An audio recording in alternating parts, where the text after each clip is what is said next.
अस्सलाम वालेकुम। मैं हूं हमज़ा मुनीर और आप देख रहे हैं YouTube channel S series notes. आज हम जिस टॉपिक के बारे में बात करेंगे एलएलबी पार्ट 2 एडीआर हमारा सब्जेक्ट है, अल्टरनेट डिस्प्यूट रेजोल्यूशन। इसमें आज हम डिस्कस करें mechanism of alternate dispute resolutions. आज हम मोड्स मैकेनिज़म्स आज हम डिस्कस करेंगे कि एडीआर में कौन कौन सी चीज़ें और एडीआर के अंदर क्या क्या चीज़ें हैं, कौन कौन से मोड्स हैं, कौन कौन से तरीके हैं जिसकी तरफ से हम लोग अल्टरनेट डिस्प्यूट रेजोल्यूशन कर सकते हैं, एडीआर कर सकते हैं। एडीआर अगर आपने जनरल कॉन्सेप्ट देखना है तो आप मेरी पिछली वीडियो जो एडीआर के बारे में थी, अगर उसको आप देखेंगे तो आपको समझ आ जाएगा कि एडीआर है क्या। The mechanism of the ADR system may offer a best solution in commercial disputes. ये बेसिकली एक बेस्ट सोल्यूशन है कमर्शियल डिस्प्यूट्स के अंदर ऑफ इंटरनेशनल करेक्टर। और एक इंटरनेशनल करेक्टर के अंदर एक एडीआर बहुत बड़ा स्कोप है इसका, ठीक है। इंटरनेशनल लेवल पे एडीआर ही चलता है, लिटिगेशन की तरफ लोग बहुत कम जाते हैं। The scope of the ADR system is not intent to replace the existing mean of dispute resolution. इसका ये स्कोप नहीं है कि जो लिटिगेशन चल रही है उसको ओवरकम कर दिया जाए, इसको ख़त्म कर दिया जाए, एडीआर पे आ जाए। ये बेसिकली सप्लीमेंट सिर्फ प्रोवाइड करता है। It offer the alternate options of litigation. ये बेसिकली एक अल्टरनेट प्रोवाइड कर रहा है कि जो लोग लिटिगेशन में नहीं जाना चाहते वो लोग एडीआर की तरफ आ जाएं। ADR system is using mechanism various forms such as conciliation को दोबारा कॉन्सलिएट करवाया जाता है उनके दरमियान। निगोशिएट के बैठ के टेबल पे बैठ के निगोसिएशन हम डिस्कस करेंगे इसको। Mediation instead of initiating trial in court, ये ट्रायल कोर्ट की तरफ जाने के बजाय ये बैठ के मामला हमने हल किए जाते हैं, ठीक है। The fast emerging importance of ADR wider scope. अब इसमें कौन कौन से फॉर्म्स हैं, कौन कौन से मोड्स हैं। और सबसे पहले आपको पता है आर्बिट्रेशन। आर्बिट्रेशन क्या होती है? The introduction of the process of the arbitration was made through arbitration and conciliation act 1996। तब से स्टार्ट हुआ। Arbitration proceeding must be flexible and then regular submit dispute for arbitration. Arbitration proceeding ये एक flexible है और ये एक regular होता है जो सबमिट डिस्प्यूट किया जाता है arbitration. The first step of the arbitration is the appointment of arbitrator. अब आर्बिट्रेटर कौन होता है? आर्बिट्रेटर वो बंदा होता है जो थर्ड पर्सन, आप न्यूट्रल बंदा अपना कोई वहाँ पे अपॉइंट करते हैं और उसको कहते हैं कि हमारा जी फैसला करवा दें। वो कोई ज़रूरी नहीं है कि वो कोई कोर्ट का बंदा हो, कोई भी हो सकता है जिसको आप अपनी तरफ से दोनों पार्टीज इस पर एग्री हो जाती हैं, ठीक है।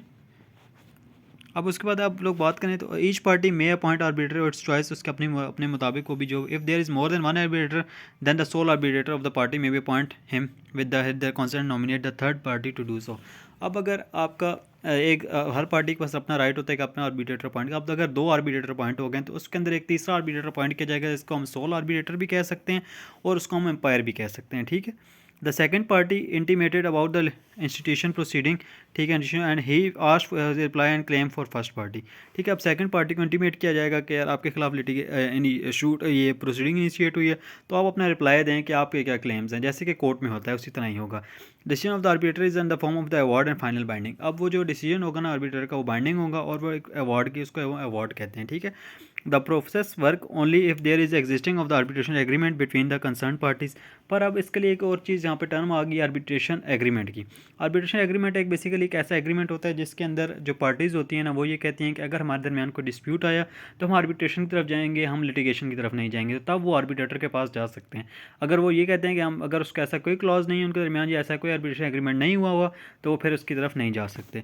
Before the dispute occurred and such agreement में राइटिंग होना चाहिए contract regarding which dispute is earlier and contain a clause must refer to separate document. ये वो मैंने आपको जो, और ये सेपरेट डॉक्यूमेंट भी हो सकता है। आप उसके अंदर उसी एग्रीमेंट के अंदर क्लॉज जिसके अंदर आप कॉन्ट्रैक्ट कर रहे हैं उसके अंदर भी ऐड कर सकते हैं और कोई सेपरेट एग्रीमेंट आप करना चाहें तो उसके अंदर भी कर सकते हैं। In this process arbitrator define the issues and come of fair resolution. वो देखता है कि क्या डिस्प्यूट्स के हैं दोनों पार्टीज के दरमियान और एक रेजोल्यूशन की तरफ आता है कि रिजोल्व करता है उस मामले को, ठीक है। सच है N arbitrator is upon two parties them self by tribunal. तो इसको वो अगर पार्टीज फेल हो जाएं इसको अपॉइंट करने से तो ट्रिब्यूनल जो होता है ना, मतलब जो आपकी कोर्ट होती है, कोर्ट के थ्रू भी आप अपॉइंट करवा सकते हैं, ठीक है।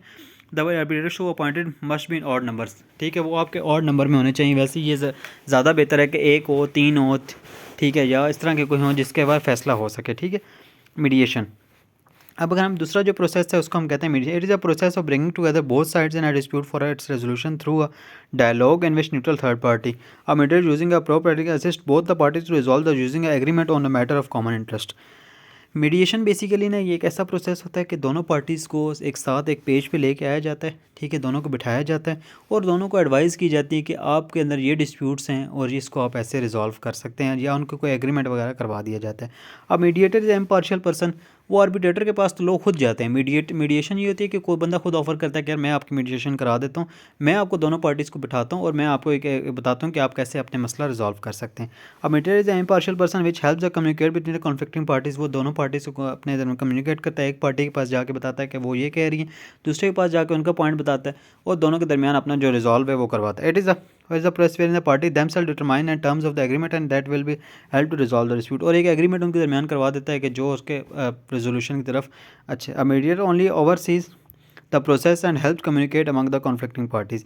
मीडिएटर सिर्फ ना एक प्रोसेस एक करता है टोटल सारा, ठीक है, और कॉन्फ्लिक्टिंग पार्टीज़ के दरमियान जो है ना वो एक उनका सिर्फ एग्रीमेंट वगैरह करवा देता है। There are private session where the mediator discusses the issue with the either of the parties and the absence of the other parties. अब इसमें ये होता है कि दूसरी पार्टी के साथ भी वो जाकर अकेले में जाकर बैठ के बात भी कर सकता है, ठीक है, और उनको कोई अगर वो बात करना चाहे तो उनको कर भी सकता है। इन द एब्सेंस ऑफ दूसरी पार्टी का यहाँ पे होना ज़रूरी नहीं है मीडिएशन में।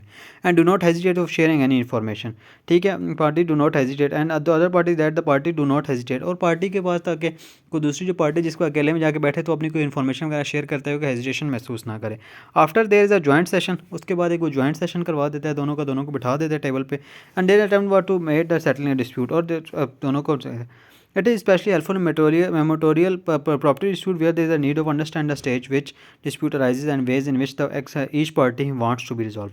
अब मीडिएशन को अगर आप समझे ना तो देखें ये होता है कि जब मियाँ बीवी के दरमियान कोई ऐसे मामलात आ जाते हैं, ठीक है, कोई उनके दरमियान कोई अनबन हो जाती है, तो क्या होता है कि कोई घर का बड़ा एक ऐसे कहता है कि यार मैं आऊँ, दोनों पार्टीज़ को एक के पास भी जाते हैं दूसरे के पास भी जाते हैं, दोनों के पार्टी सुनते हैं, ठीक है, दोनों को एक एग्रीमेंट एक बता देते हैं कि यार देखें अगर आप ये दोनों काम कर लेना, अगर आप इस घर को अगर मतलब दोनों अलग रहना शुरू कर दें आप लोग, अगर उनका रिजॉल्व अगर कोई मसला है तो आप अलग रहना दोनों अगर शुरू करें तो दोनों के मसले हल हो सकते हैं।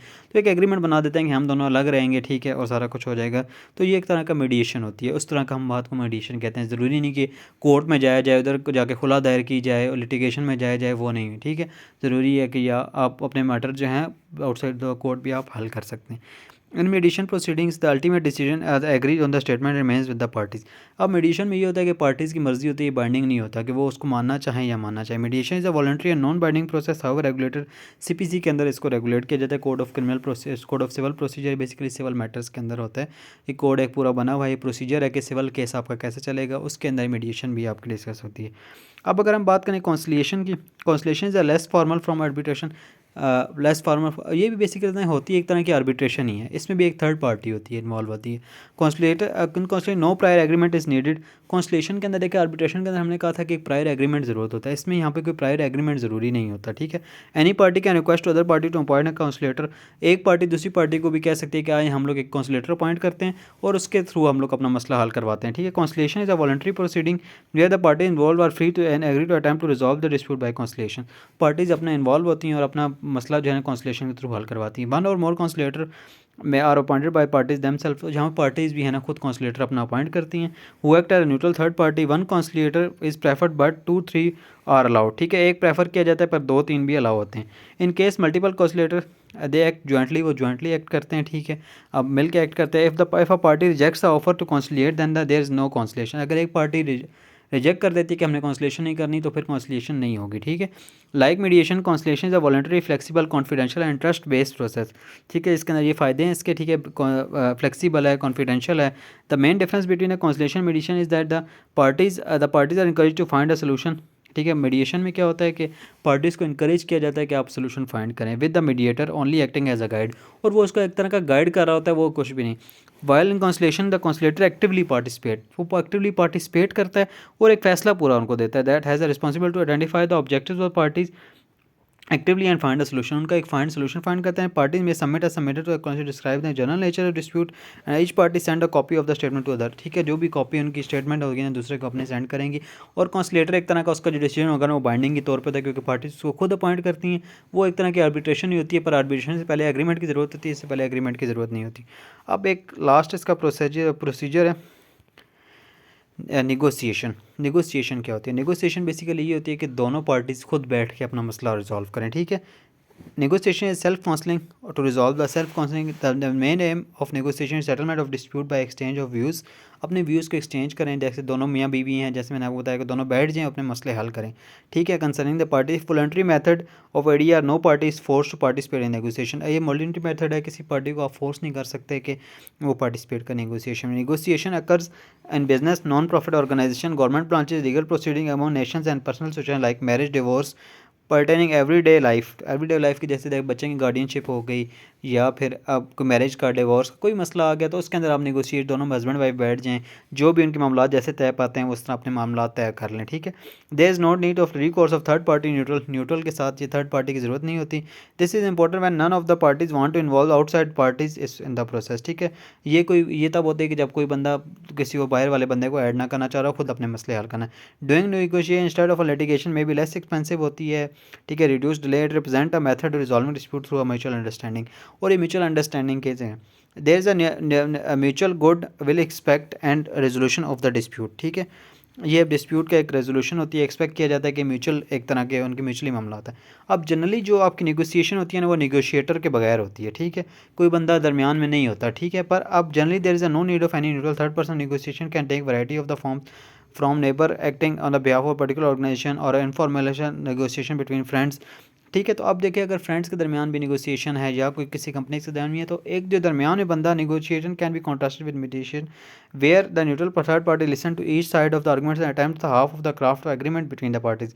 It can also be conveyed with agreement. अब ये जो है ना, ये आपके नेगोशिएशन के साथ, आर्बिट्रेशन के साथ भी आप इसको मिला सकते हैं, ठीक है। वैसे जनरली तो आपकी ये होती है कि बगैर किसी बंदे की होती है, पर अगर आप किसी बंदे के साथ भी नेगोशिएशन अगर करना चाहते हैं, किसी बंदे की मौजूदगी में भी, तब भी आप कर सकते हैं, ऐसा मसला नहीं है इसमें। आप इसमें है कि आप कर सकते हैं किसी फ्रेंड्स के दरमियान, इसको आप कॉन्सलेशन के साथ भी मिलाना चाहें मिला सकते हैं, आर्बिट्रेशन के साथ भी मिलाना चाहें, रिजेंबल करना चाहें, और लीगल प्रोसीडिंग के साथ भी इसको रिजेंबल किया। नेगोशिएशन में भी लेस एक्सपेंसिव होती है, और ये में भी रिड्यूस डिले, और डिले जो है ना, डिले इसमें कम होता है।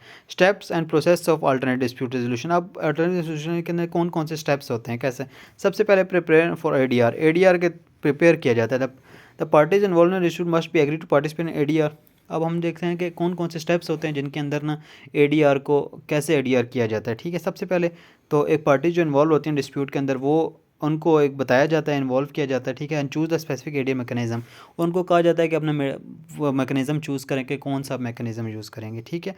द पार्टीज मस्ट भी pair gathering relevant information documents related, जो भी डिस्प्यूट के रिलेटेड जो भी उनके डॉक्यूमेंट्स वगैरह वो लेके, और वो बताएंगे जी हमने कॉन्सलेशन करवानी है, आर्बिट्रेशन करवानी है, जो भी करवानी है वो करेंगे, ठीक है। Opening statement. In most mechanism the process began with the opening statement of each party. दोनों जो पार्टीज़ हैं वो अपनी एक ओपनिंग स्टेटमेंट देती हैं, ठीक है। जैसे कि कोर्ट में देती हैं कि अपना एक प्लेंट देती है और एक अपना रिटर्न रिप्लाई देती है कि हमारा मामला है क्या। These standard provide the opportunity each party explain their position and what the hope to achieve the ADR process. और वो जैसे हमने बताया कि प्लेंट होती है, आप दावा करते हैं, दावे में आप हर चीज़ लिखते हैं कि मुझे ये मसला है और मुझे कोर्ट से ये चाहिए। जवाब दावे में आप ये लिखते हैं, नहीं नहीं मुझे ये मसले हैं, ये वाली चीज़ें गलत हैं, ये सही हैं, और ये जो है ना मुझे ये चीज़ चाहिए कोर्ट से। तो दूसरी पार्टी लिखती है। Communication negotiation through out the ADR process the party engage in the communication negotiation. दोनों को कम्युनिकेट करवाया जाता है, नेगोशिएट किया जाता है, एक्सप्लोर किया जाता है, जो भी म्यूचुअल एक्सेप्टेबल रेजोल्यूशन है उनके दरमियान वो की जाती हैं। दिस में involve to help the neutral third party such as mediator conciliator में भी conducted directly between the parties. जैसे भी पार्टीज़ करना चाहें ये कर सकते हैं, कम्युनिकेट उन्होंने बेसिकली आपस में करना है, ठीक है। सबसे पहले आपका क्या होगा कि पार्टीज़ को मिलाया जाएगा, ठीक है, पूछा जाएगा कौन सी आप लोग करना चाहते हैं। उसके बाद ओपनिंग स्टेटमेंट देंगे दोनों पार्टीज़ पे, उनके दरमियान कम्युनिकेशन करवाई जाएगी। फिर एक एग्रीमेंट उनके दरमियान बनाया जाएगा, ठीक है, कि म्यूचुअली एक्सेप्टेबल उनको किया जाएगा कि यार ये एग्रीमेंट है आप लोग का, ठीक है। और उनके मामला को हल किया जाएगा जैसे भी हो सकता है, और ये आउटसाइड ऑफ द कोर्ट आपके सारे मामला हल हो जाएंगे। ADR एक प्रोसेस है, ठीक है, और पाकिस्तान में ऐसे चीज़ की इम्प्लीकेशन इतनी ज़्यादा नहीं है, ठीक है। पर अगर हम इंटरनेशनल लेवल पर देखें तो इंटरनेशनल लेवल पर ADR की बहुत ज़्यादा, या इन प्रोसेसेस जो हमने डिस्कस किए हैं इनके बहुत ज़्यादा एप्लीकेबिलिटी है, और लोग इनको करते हैं, और लोग कोशिश भी करते हैं। और वैसे भी अगर हम पाकिस्तानी लॉ के मुताबिक भी देखें तो अगर आप फैमिली के मैटर्स में जाएं तो सबसे पहले जब आप खुला का केस फाइल करते हैं ना, ठीक है, या कोई भी फैमिली केस, आप हस्बैंड वाइफ को सबसे पहले कोर्ट क्या करती है, सबसे पहली प्रोसीडिंग, दूसरी प्रोसीडिंग में यही करती है कि दोनों के दरमियान मसालत करवाती है, जिसको हम कहते हैं प्री कॉन्सिलिएशन प्रोसीडिंग, ठीक है। ये बेसिकली आगे आपके फ्यूचर की बातें हैं, ठीक है। थोड़ी सी 5th ईयर में 4th ईयर में आपको ये थोड़ा आइडिया होगा इन चीज़ों का, ठीक है। तो प्री कंसुलेशन प्रोसीडिंग वो करवाती है, जिसके अंदर दोनों हस्बैंड वाइफ को एक बार कहते हैं कि आप दोबारा एक बार मसालत करें, एक बार दोनों सोच लें इस बारे में कि आप लोग इस प्रोसीजर की तरफ, या मतलब अगर आपका दोनों मन जाती है, अगर आपकी एडीआर कर लें, नेगोशिएट कर लें आपस में, अगर आपके मामला सेटल हो जाते हैं तो आप अपने यहाँ से घर चले जाएं, अगर नहीं होते तो आप फिर खुला जो भी आगे आपकी प्रोसीजिंग है फिर अकॉर्डिंग टू लॉ उनकी प्रोसीडिंग होगी। ठीक है। तो ये एक होना भी चाहिए और एक अच्छा प्रोसेस है ये एडीआर के थ्रू। आप अपने तो बजाय लिटिगेशन में जाने के, तो आप एडीआर के थ्रू अपने मामलात को हल किया जा सकते हैं। Thank you very much.